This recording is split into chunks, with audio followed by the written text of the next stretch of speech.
Preparing for a banking interview at Saudi National Bank SNB interview. You've reached Candy Mentor, and this video is for you. We'll walk through 15 key questions you're likely to face. For each question, you'll see a sample answer, followed by the key points to cover. Subscribe, like, and share, and drop a topic request in the comments. Question 1. Why do you want to work for Saudi National Bank? I would position SNB as Saudi Arabia's largest banking group, with scale in retail, corporate, treasury, and Islamic banking. What attracts me is the combination of strong local franchise, Vision 2030 linked growth, and high standards around risk and compliance. I would also connect my skills, financial analysis, client service, controls, or data, to helping the bank grow responsibly while serving individuals, businesses, and the Saudi economy. While answering, focus on SNB's market leadership, Saudi banking sector growth, Vision 2030 alignment, and how your technical skills, client mindset, and control discipline fit the bank's priorities. Question 2.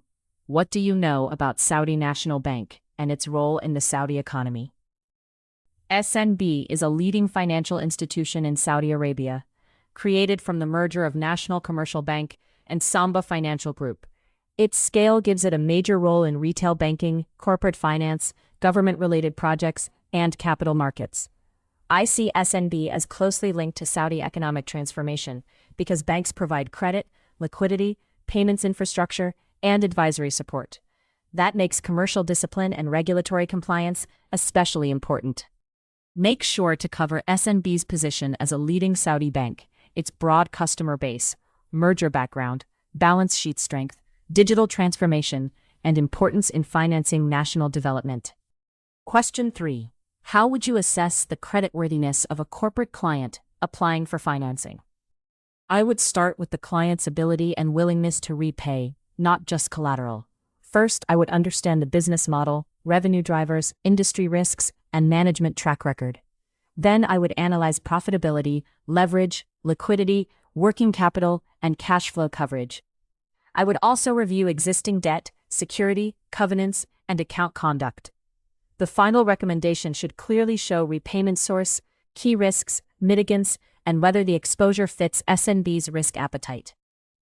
In your answer, talk about business model, management quality, financial statements, cash flow, leverage, collateral, industry outlook, repayment source, covenants, and alignment with the bank's credit policy.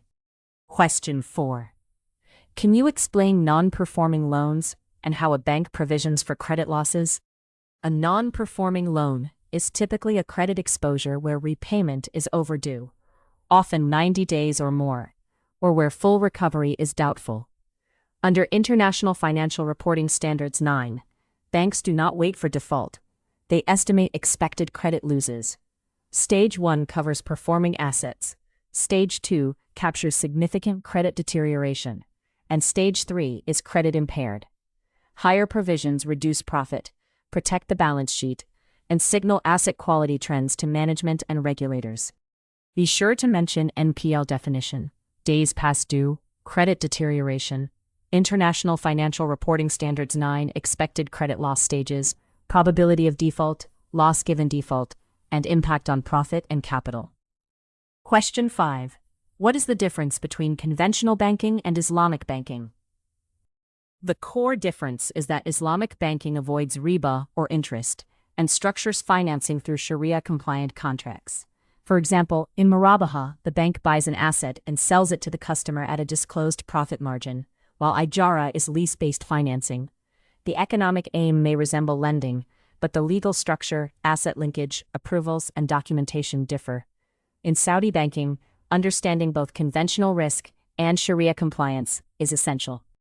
While answering, focus on prohibition of interest, Sharia-compliant contracts, asset backing, risk-sharing principles, common products like Murabaha and Ijara, and similar economic objectives with different structures.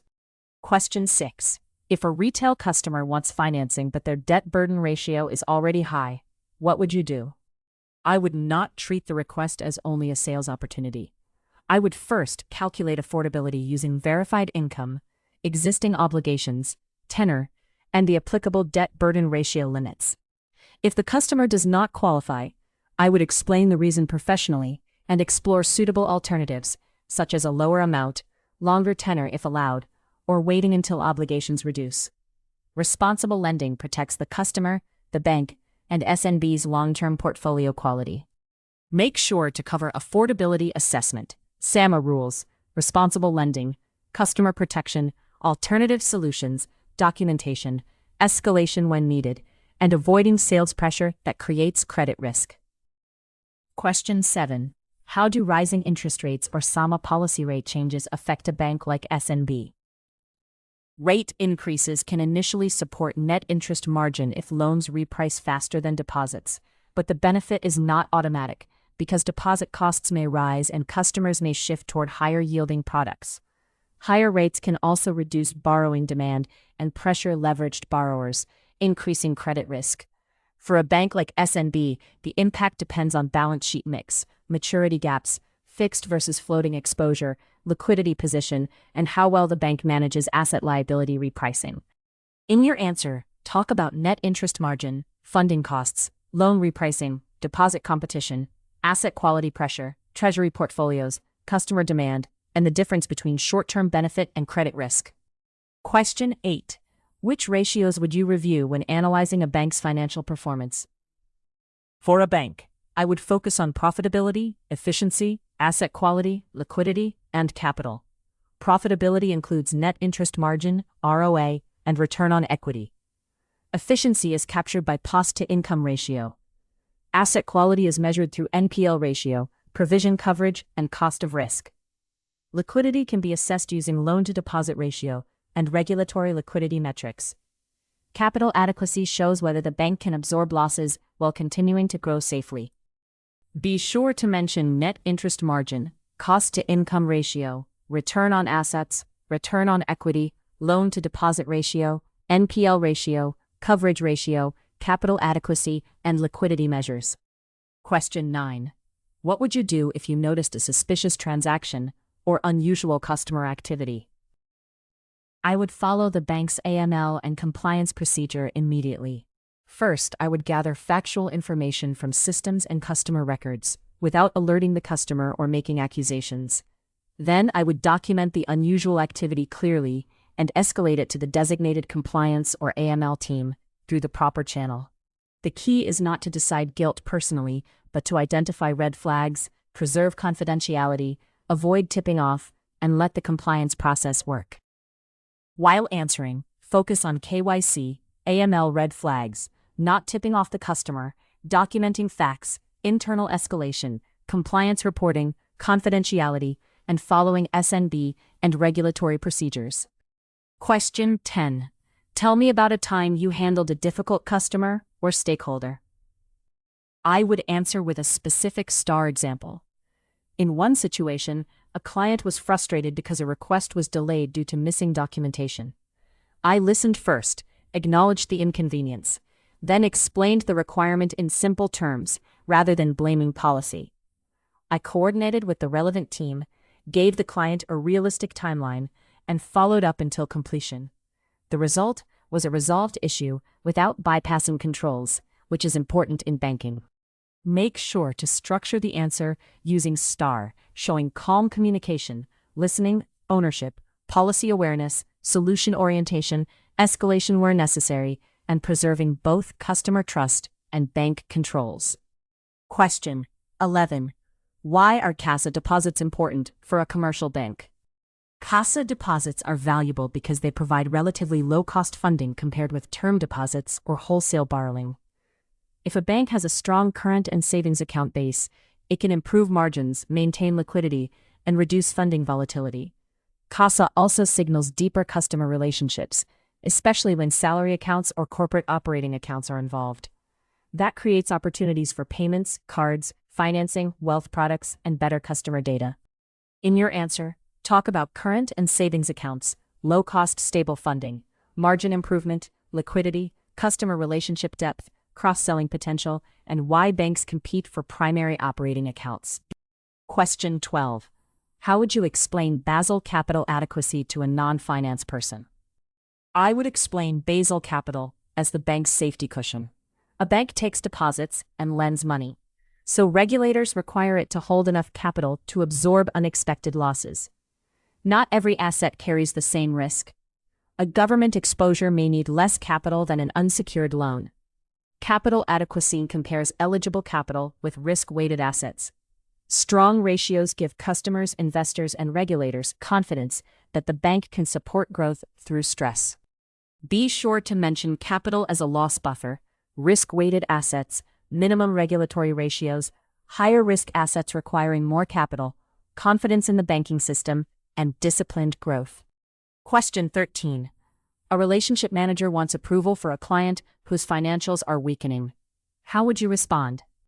I would treat the relationship manager's view respectfully, but keep the analysis independent.